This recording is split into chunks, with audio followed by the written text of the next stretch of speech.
लोकसभा चुनावों में 1 साल से कम का वक्त बचा है और जब ऐसा होता है तो देश में कोई भी चुनाव हो उन्हें आम चुनावों के रुझान के तौर पर देखा जाता है। न केवल नतीजों के हिसाब का रुझान, लोकप्रियता का रुझान, मुद्दों का रुझान, वोटरों के मन को टटोलने का रुझान, गठबंधनों का रुझान, ये सारी चीजें सबके सामने रहती हैं, पूरा इसका विश्लेषण होता है। तो आज राजस्थान की वोटिंग खत्म होने के साथ हम जरा इन रुझानों का विश्लेषण करते हैं आपके लिए श्वेत पत्र में।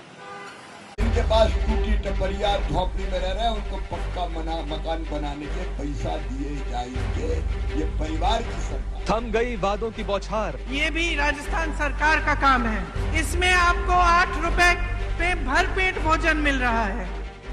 थम गई ललकार हुंकार, थम गई तंज तकरार। आपका सपना ही मोदी का संकल्प है। मोदी जी का क्या कहना, देश के पहले ऐसे प्रधानमंत्री हैं जो परमानेंट अपनी ही पीड़ा में परेशान रहते हैं। जितनी गाली आप देते हो उतना मुझे मालूम पड़ता है कि मैं काम सही कर रहा हूँ। लोगों को घपले में डालना, गफलत में डालना, गुमराह करना, ये कांग्रेस का ट्रेट है। राजस्थान के रण का कौन है रणवीर? मध्य प्रदेश के मन का कौन है मनमीर? छत्तीसगढ़ ने किया है किस पर भरोसा और मिजोरम में क्या रहा है वोटर का मिजाज? ये सिर्फ ईवीएम को पता है, लेकिन जीत के पूर्ण विश्वास से भरे दावे सबके हैं। हर बूथ पर कमल खिलाना है। मैं आपको विश्वास दिलाना चाहता हूँ, जान भले ही चली जाए लेकिन आपके विश्वास को कभी टूटने नहीं देंगे। मैं जो कहता हूँ वो मैं करके दिखा देता हूँ। जहां से कांग्रेस से उम्मीद बंद होती है, वहां से मोदी की गारंटी शुरू होती है। छत्तीसगढ़ में 2 चरणों में मतदान हुआ, 7 नवंबर और 17 नवंबर। कुल मतदान रहा 76.31%। मिजोरम में भी 7 नवंबर को वोटिंग हुई और मतदान प्रतिशत रहा 77.04। मध्य प्रदेश में एक ही चरण में 17 नवंबर को वोटिंग हुई, मतदान रहा 76.22%। यानी मध्य प्रदेश के इतिहास में अब तक की सबसे जबरदस्त वोटिंग। राजस्थान में 25 नवंबर को वोटिंग संपन्न हुई और मतदान 68.24% रहा।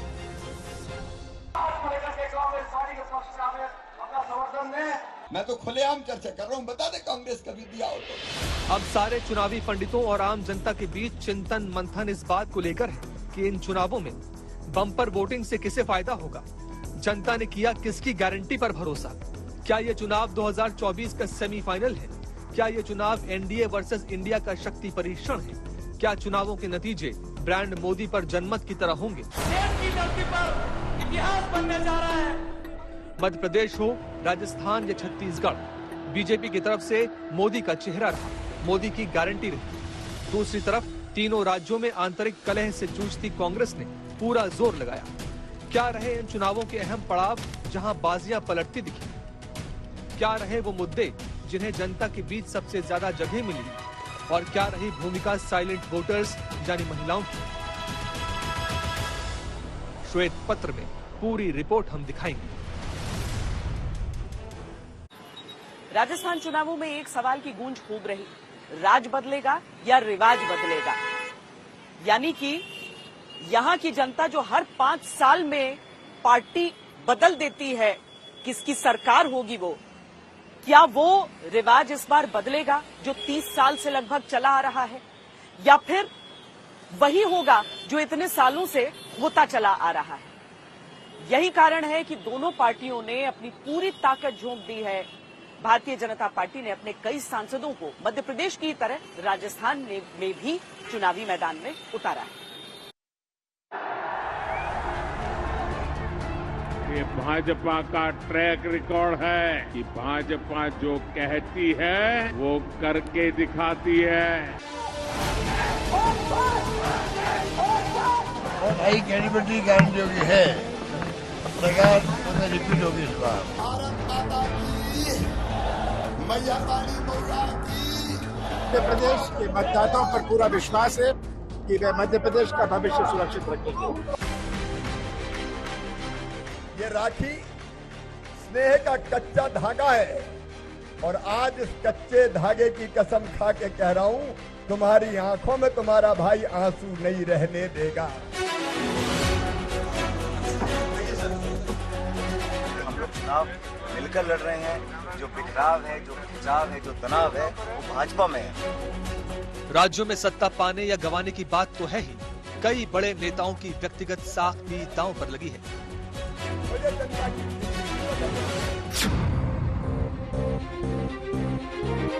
मध्य प्रदेश में बीजेपी ने भले ही शिवराज सिंह चौहान को मुख्यमंत्री के तौर पर जनता के सामने न रखा हो, लेकिन उन्होंने करीब 165 चुनाव प्रचार जनसभाएं और बैठकें की। हर क्षेत्र तक खुद पहुंचे। बीजेपी जीती तो शिवराज का राज्याभिषेक फिर होगा या नहीं ये कहा नहीं जा सकता, लेकिन उनके राजनीतिक भविष्य के लिहाज से चुनावों का नतीजा बहुत मायने रखता है। समय देने के लिए यहाँ पधारे।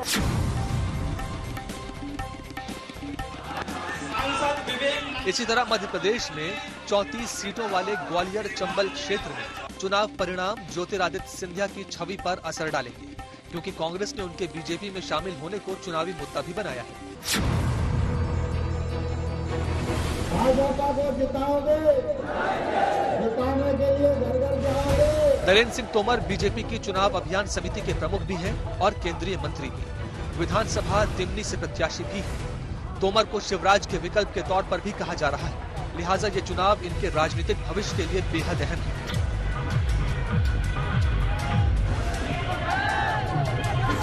कैलाश विजयवर्गीय, नरोत्तम मिश्रा, सांसद राकेश सिंह, सांसद रीति पाठक, केंद्रीय मंत्री प्रहलाद सिंह पटेल, केंद्रीय राज्य मंत्री फग्गन सिंह कुलस्ते के परिणामों पर भी सबकी नजर बनी रहेगी। 77 साल की उम्र पर पहुंच चुके कमलनाथ के लिए राजनीतिक तौर पर ये चुनाव बेहद महत्वपूर्ण माने जा रहे हैं। मुख्यमंत्री के उम्मीदवार के तौर पर भले कांग्रेस ने कोई स्पष्ट संकेत न दिया हो, लेकिन कमलनाथ की छवि कांग्रेस के बड़े नेता की तो है।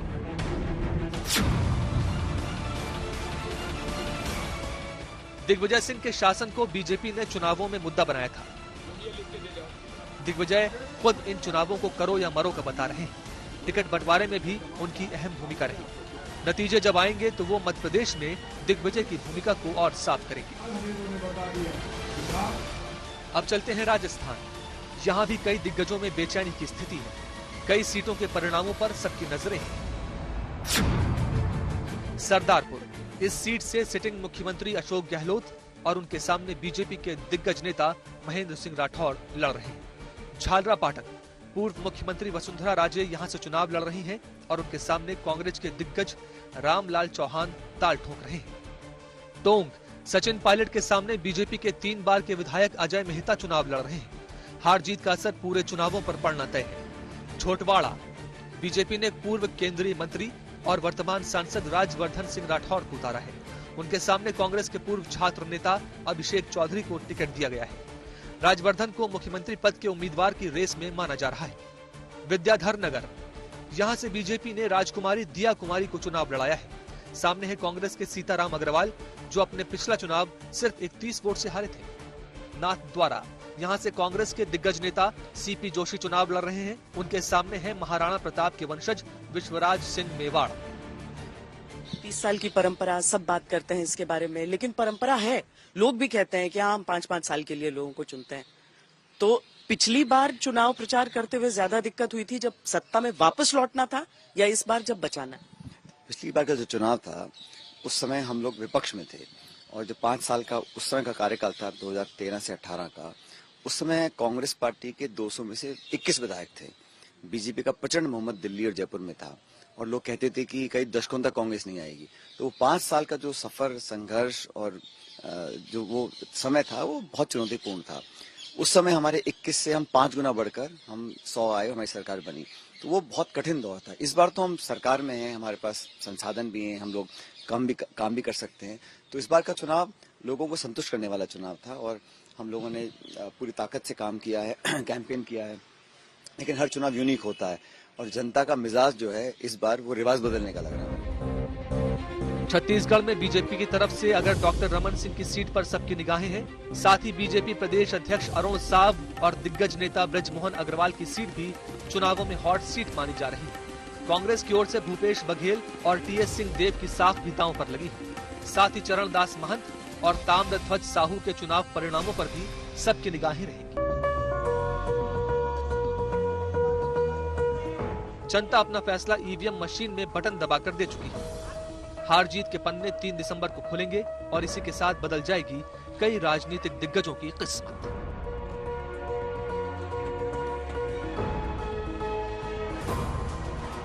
लोकसभा चुनावों के मुद्दे और विधानसभा के मुद्दे जो होते हैं वो अलग होते हैं।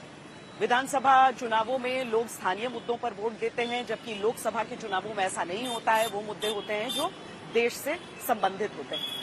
पर हाल फिलहाल हमने देखा है कि यह परंपरा टूटी है और अभी जो विधानसभा के अलग अलग चुनाव हुए हैं उनमें भी यह परंपरा टूटी है।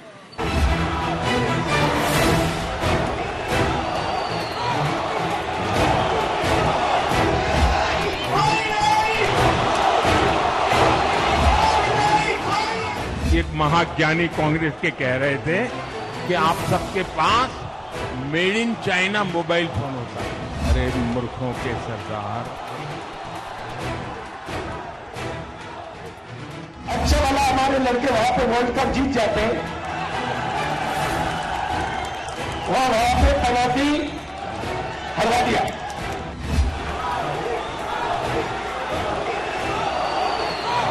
क्या 75 साल तक कांग्रेस को जितना भी समय 75 साल में काम करने का मौका मिला, क्या ये स्वच्छता के लिए उनको काम करना चाहिए था कि नहीं करना चाहिए था? स्वच्छता होती तो बीमारी जाती कि नहीं जाती? ध्यान इधर उधर करने वाला नरेंद्र मोदी, जेब काटने वाला अदानी और बाद में लाठी मारने वाला अमित शाह।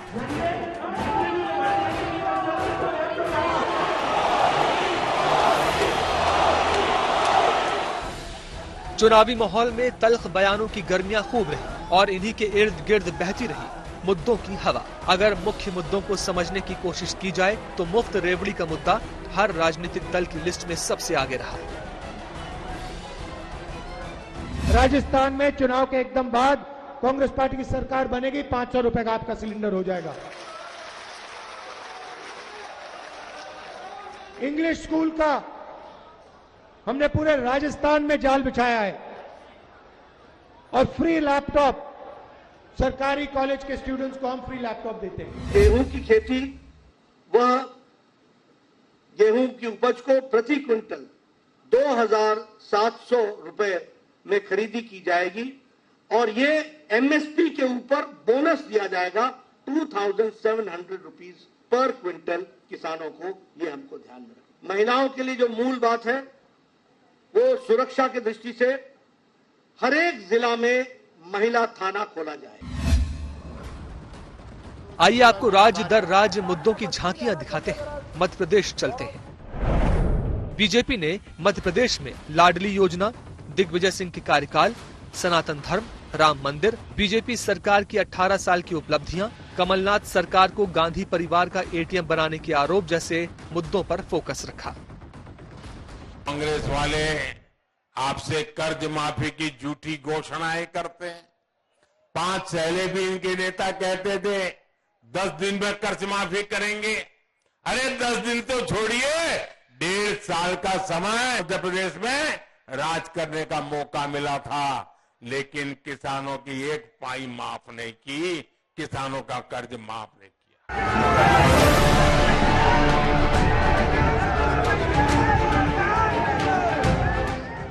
कांग्रेस ने मध्य प्रदेश के अपने प्रचार में जाति जनगणना, महंगाई, बेरोजगारी, पटवारी भर्ती में घोटाले के आरोप और कमलनाथ सरकार गिराने को मुद्दा बनाया। ये महंगाई क्यों है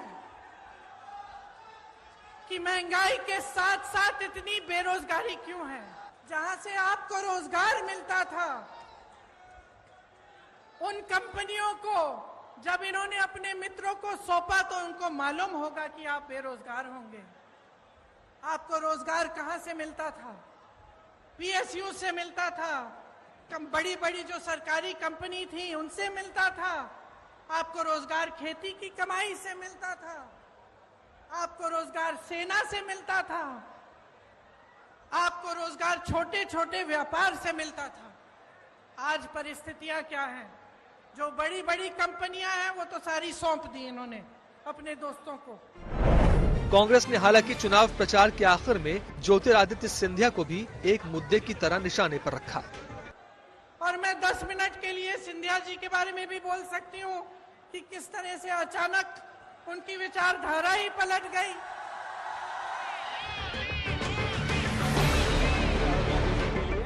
अब आपको बताते हैं कि छत्तीसगढ़ चुनाव में क्या मुद्दे छाए रहे। छत्तीसगढ़ में बीजेपी ने भ्रष्टाचार और महादेव ऐप बेटिंग केस पर सबसे अधिक फोकस किया। इन्होंने तो महादेव के नाम को भी नहीं छोड़ा है। रायपुर में बहुत बड़ी कार्रवाई हुई है, रुपयों का बहुत बड़ा ढेर मिला है। लोग कह रहे हैं कि ये पैसा सट्टेबाजों का है। यहां की कांग्रेस पार्टी ने, यहां की सरकार ने, यहां के मुख्यमंत्री ने छत्तीसगढ़ की जनता को बताना चाहिए कि दुबई में बैठे इस घोटाले के आरोपियों के साथ उनके क्या संबंध है। नरेंद्र मोदी जिंदाबाद,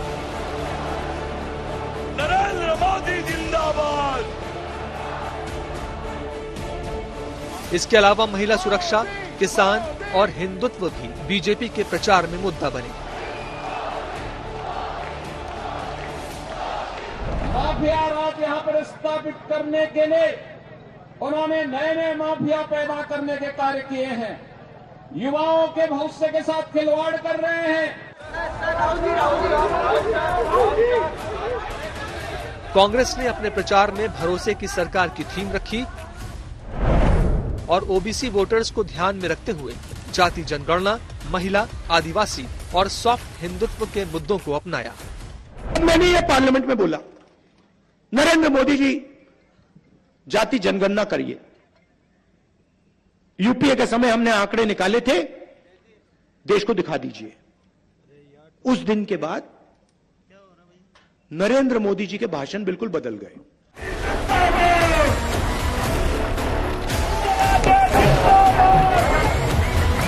राजस्थान चुनाव प्रचार के लिहाज से कांग्रेस और बीजेपी दोनों ने आक्रामकता अधिक रखी। बीजेपी के प्रचार की शुरुआत हुई मोदी की गारंटी से। देश कहता है, विश्वास से कहता है, भरोसे से कहता है, खुल करके कहता है, हर गली मोहल्ले से कहता है, तभी देश आवाज में कहता है कि मोदी की गारंटी, मोदी की गारंटी यानी हर गारंटी पूरा होने की गारंटी।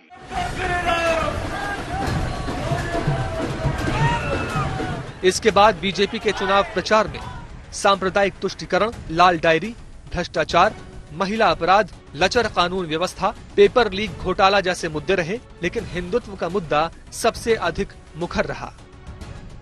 सर्वाधिक रामनवमी के जुलूस उत्तर प्रदेश में निकलते हैं, लेकिन रोक और कर्फ्यू राजस्थान में लगता है। कांग्रेस के राजस्थान प्रचार में जाति जनगणना, कृषि कानून, मणिपुर, पहलवानों का धरना और अदानी जैसे मुद्दे छाए रहे।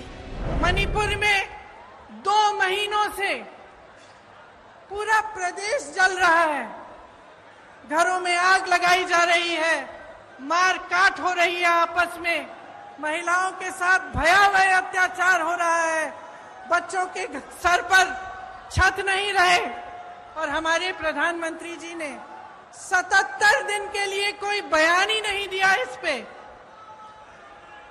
वहां पे एक्शन लेना छोड़िए, एक लफ्ज नहीं कहा।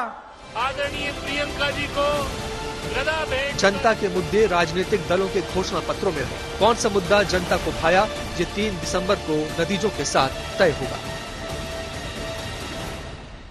राजस्थान, मध्य प्रदेश, छत्तीसगढ़, तेलंगाना, मिजोरम, इन सभी की लोकसभा सीटों को अगर हम जोड़ दें तो आंकड़ा होता है 83 और उनमें से 65 जो सीटें हैं वो भारतीय जनता पार्टी के पास हैं।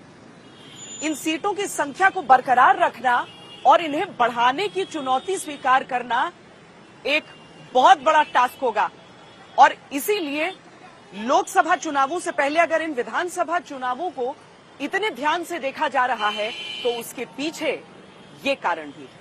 मोदी जी हमारे बीच में पधार गए, हम सब गौरवान्वित हैं।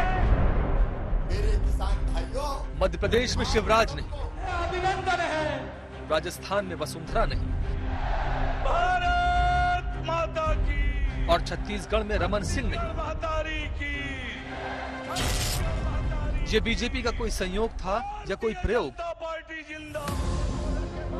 मध्य प्रदेश, राजस्थान, छत्तीसगढ़ समेत 5 राज्यों में बीजेपी ने प्रधानमंत्री नरेंद्र मोदी का चेहरा ही आगे रखा है। इसे क्या समझा जाएगा? 2024 की दावेदारी के हिसाब से क्या इन चुनावों को पीएम मोदी के लिए पहला ट्रायल रन माना जा सकता है या पीएम मोदी की लोकप्रियता की अग्नि परीक्षा माना जा सकता है? बीजेपी कहती है उसके पास प्रधानमंत्री नरेंद्र मोदी का चेहरा है। हाँ है, चेहरा तो हर जगह, चेहरा तो वो कर्नाटक में भी थे, चेहरा तो वो हिमाचल प्रदेश में भी थे, लेकिन हर स्टेट में लोग अलग अलग वोट डालते हैं। वो बात नहीं है जो 10 साल पहले थी। और देखिए 10 साल से बीजेपी दिल्ली में भी तो है ना, तो महंगाई का क्या हाल है, बेरोजगारी का क्या हाल है, हमारी अर्थव्यवस्था का क्या हाल है, तो एक थोड़ा बहुत लोगों के अंदर एक थकान भी आती है। 10 साल से लगातार वो सरकार है, बहुमत वाली सरकार है। और राजस्थान में मुझे लग रहा है कि बीजेपी ने बहुत कोशिश करी बड़े नेताओं को लाने की, क्योंकि यहाँ के जो नेता थे उनसे पार पड़ नहीं रही थी किसी की। आइए बताते हैं कि क्यों इस बार चुनावों में बीजेपी ने क्षेत्रीय नेताओं की जगह ब्रांड मोदी पर भरोसा किया। पीएम मोदी का चेहरा होने से बीजेपी सीधी लड़ाई में आ गई। क्षेत्रीय स्तर की गुटबाजी को विराम लगाया, कार्यकर्ताओं में नया जोश भरा और मध्य प्रदेश जैसे राज्य में एंटी इनकम्बेंसी की काट तलाशी। इस बार मोदी मैजिक पर भरोसे को समझने के लिए एक और वजह को जानना होगा। 2018 में चुनावों की बागडोर प्रधानमंत्री मोदी के हाथों में थी और तब भी कुछ महीनों बाद प्रधानमंत्री मोदी के सामने 2019 के आम चुनावों की चुनौती थी। बीजेपी तीनों अहम राज्य राजस्थान, छत्तीसगढ़, मध्य प्रदेश का चुनाव हार गई थी। 2018 में वसुंधरा, शिवराज और रमन सिंह का चेहरा था। तीनों राज्यों में हार का ठीकरा क्षेत्रीय नेताओं पर फूटा। यह चुनाव मेरे नेतृत्व में लड़ा गया था, इसलिए इस हार की नैतिक जवाबदारी मैं स्वयं लेता हूं। स्पष्ट बहुमत न मिलने के कारण हम सरकार बनाने का दावा पेश नहीं करेंगे। मैं अपना इस्तीफा देने महामहिम राज्यपाल महोदया के पास जा रहा हूं। मैं कांग्रेस पार्टी को जीत की बधाई देना चाहती हूं। ये जनता का आदेश सर आंखों पे। बीजेपी इस बार पीएम मोदी के चेहरे के साथ उतरी है तो ये समझना मुश्किल नहीं कि राज्यों के चुनाव अगर सेमीफाइनल है तो बीजेपी उन्हें गंभीरता से जीतना चाहती है। विपक्ष को बढ़त का कोई मौका देना नहीं चाहती, इसीलिए सीधे प्रधानमंत्री मोदी को सामने रखा है। जिस तरह का माहौल इस बार पूरे मध्य प्रदेश में देख रहा हूं, साफ साफ नजर आ रहा है कि जनता जनार्दन की गारंटी है कि कमल खिलने वाला है। और मैं नजर देख रहा हूं, कांग्रेस इस चुनाव में कहीं टक्कर में ही नजर नहीं आ रही है। इसलिए कांग्रेस मध्य प्रदेश में एक बहुत बड़ी शर्मनाक हार की तरफ बढ़ रही है। प्रधानमंत्री मोदी हर चुनाव में खुद को जनता के बीच वादों को पूरा करने की गारंटी के तौर पर रख रहे हैं, यानी 2023 के सेमीफाइनल के बीच ही 2024 के फाइनल की फुल तैयारी। बीजेपी 2023 की शानदार विजय के साथ ही 2024 के रण में अपने चुनावी रथ को दौड़ाना चाहती है।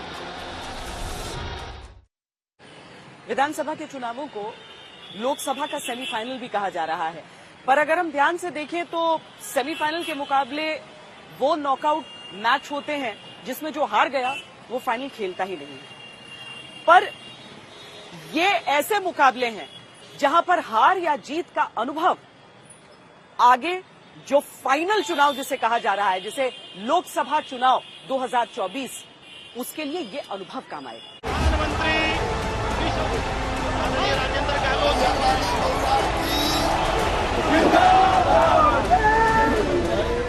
2018 में बीजेपी ने मध्य प्रदेश और छत्तीसगढ़ में 15 साल की सत्ता गंवाई। राजस्थान में वसुंधरा ने हर 5 साल में सत्ता परिवर्तन की परंपरा के चलते राज गंवाया। यानी तब अगर इन्हीं चुनावों को सेमीफाइनल मान लिया जाता तो प्रधानमंत्री मोदी के लिए मुश्किलें बड़ी होनी चाहिए थी, लेकिन मुश्किल से 6 महीने बाद ही हुए 2019 के लोकसभा चुनाव। बीजेपी ने राजस्थान की 25 में से 25 सीटें जीती, मध्य प्रदेश की 29 में 28 सीटें जीती, छत्तीसगढ़ में 11 में से 9 सीटें जीती।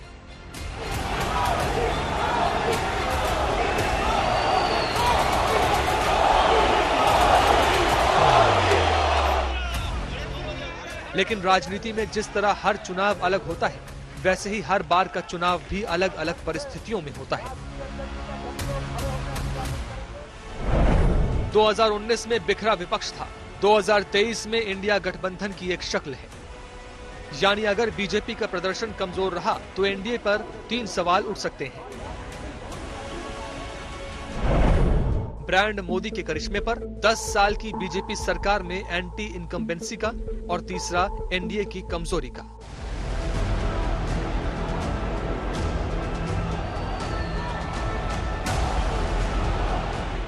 लेकिन अगर बीजेपी का प्रदर्शन शानदार रहा तब विपक्ष के सामने भी 3 मुश्किलें आ सकती हैं। मोदी मैजिक का सामना कैसे करें, संयुक्त रूप से विपक्ष किसे आगे करे, और तीसरा क्या वाकई गठबंधन का भविष्य ऐसी सूरत में टिक पाएगा, क्योंकि राज्य स्तर पर फिर हर पार्टी अपने अपने लाभ हानि की समीक्षा करेगी। ये मोदी जी का जो जादू है ना, मोदी जी का जादू, चाहे उत्तर पूर्व हो, चाहे गुजरात हो, चाहे उत्तर प्रदेश हो, हर जगह सर चढ़कर बोलता है। भारत जोड़ो यात्रा के दौरान राहुल गांधी ने मध्य प्रदेश, राजस्थान और तेलंगाना में अधिक समय दिया। इसलिए कांग्रेस को उम्मीद है कि उस यात्रा का फायदा पार्टी को इन चुनावों में होगा। कुल मिलाकर पार्टी नेतृत्व के साथ साथ रणनीति और अहम मुद्दों की परीक्षा इन चुनावों में हो जाएगी। नतीजे आएंगे तो लोकसभा चुनावों की दशा और दिशा वाली तस्वीर और साफ होगी। ये विश्व प्रसिद्ध हवा महल है, जिसे देखने के लिए देसी विदेशी मेहमान सब खिंचे चले आते हैं। वैसे हवा की बात चली है तो राजनीति में हवाओं की अहमियत बड़ी होती है। हवा का रुख किस ओर है ये तय करता है कि सरकार किसकी बनने वाली है, और हवा का रुख ही ये भी तय करता है कि कौन सी पार्टी किससे हाथ मिलाने वाली है। तो 2024 के चुनावों को देखते हुए विपक्षी पार्टियों के एक गठबंधन का सिलसिला भी चल निकला था, जिसके लिए लिटमस टेस्ट ये विधानसभा चुनाव होने वाले थे। इसमें सबको राजी करना पड़ता है, मुझे अपने संगठन को राजी करना पड़ता है। जो सीटें वो चाहते थे उस पर हम अपने लोगों को कन्विंस नहीं कर पाए। अगर मुझे ये पता होता कि समाजवादी पार्टी को प्रदेश स्तर पे गठबंधन नहीं कर रहे हैं, मैं कमलनाथ जी के पास अपनी पार्टी के लोगों को नहीं भेजता। स्टेडियम के चारों तरफ गहलोत साहब ने अपने होर्डिंग और अपने बैनर लगा रखे हैं। 5 साल काम कर लेता तो ये नीच हरकत नहीं करनी पड़ती आपको। और केजरीवाल एक नए आ गए, वही मोदी जी के भाई की तरह ही है। वो मोदी जी कम नहीं है बोलने में, करने में। मध्य प्रदेश, छत्तीसगढ़, राजस्थान और यहाँ तक कि मिजोरम के चुनावों में भी एक जंग तो सत्ता के लिए पक्ष विपक्ष के बीच हो गई। लेकिन एक और दिलचस्प खुली लड़ाई सामने आई। गठबंधन इंडिया के अंदर की भीषण कलह। ये एकता के दावे हवा हो गए। देखते ही देखते सब आपस में ही खफा हो गए। किसी भी राज्य के चुनाव में बीजेपी वर्सेस गठबंधन कहीं दिखाई नहीं दिया। मध्य प्रदेश में तो कांग्रेस, समाजवादी पार्टी, जेडीयू, आम आदमी पार्टी सब ने अपने अपने कैंडिडेट उतारे और आपस में ही लड़ते दिखे। हमारे आने के पहले अभी पता चला यहाँ 15-20 लोग आ गए थे, उठा उठा के कुर्सियां फेंक रहे थे। ये तो डरपोक लोगों की हरकत है, ये तो कायर लोगों की हरकत है। अगर 5 साल काम कर लेते गहलोत साहब तो ये सब आपको करने की जरूरत नहीं पड़ती, आपका काम बोलता। राजस्थान में भी विपक्षी पार्टियों के नेता आपस में ही एकजुट नहीं दिखे और अपने अपने कैंडिडेट उतारे। राज्य स्तरीय चुनाव की कटुता अभी भी थमी नहीं है। 2024 में होने वाले लोकसभा चुनावों में भी कई राज्यों में गठबंधन की राहें जुदा दिखने लगी हैं। अगर मुझे ये पता होता कि समाजवादी पार्टी को प्रदेश स्तर पे गठबंधन नहीं कर रहे हैं, मैं कमलनाथ जी के पास अपनी पार्टी के लोगों को नहीं भेजता। और मुझे ये भरोसा होता कि कांग्रेस पार्टी के लोग धोखा देंगे, तो मैं उनकी बात पे भरोसा नहीं करता। मुझे बताया गया कि 6 सीटों पर आपके लिए सोचा गया है, विचार किया गया है और उस पर तय करेंगे। सिटिंग एमएलए की जगह आप सीट दे दोगे आप और उम्मीद करोगे कि मैं आपके बारे में सच बोलूं, और जो बात बोलनी है उनको मैं आपके माध्यम से कांग्रेस पार्टी को कहना चाहता हूं, अपने चिरकुट नेताओं से हमारी पार्टी के बारे में न बुलवाएं। आने वाले 2024 के चुनाव में हम लोग चाहते हैं कि माननीय नीतीश कुमार जी फूलपुर से लड़ें और भावी पीएम बने। गठबंधन के कई बड़े नेता आपस में ये कहते रहे कि आपसी फूट का फायदा बीजेपी को होगा, लेकिन जब सीट बंटवारे का समय आया तो सबने अपनी अपनी राह पकड़ ली। कुल मिलाकर 2024 के रण से पहले एक परीक्षा गठबंधन की एकजुटता की भी हो गई।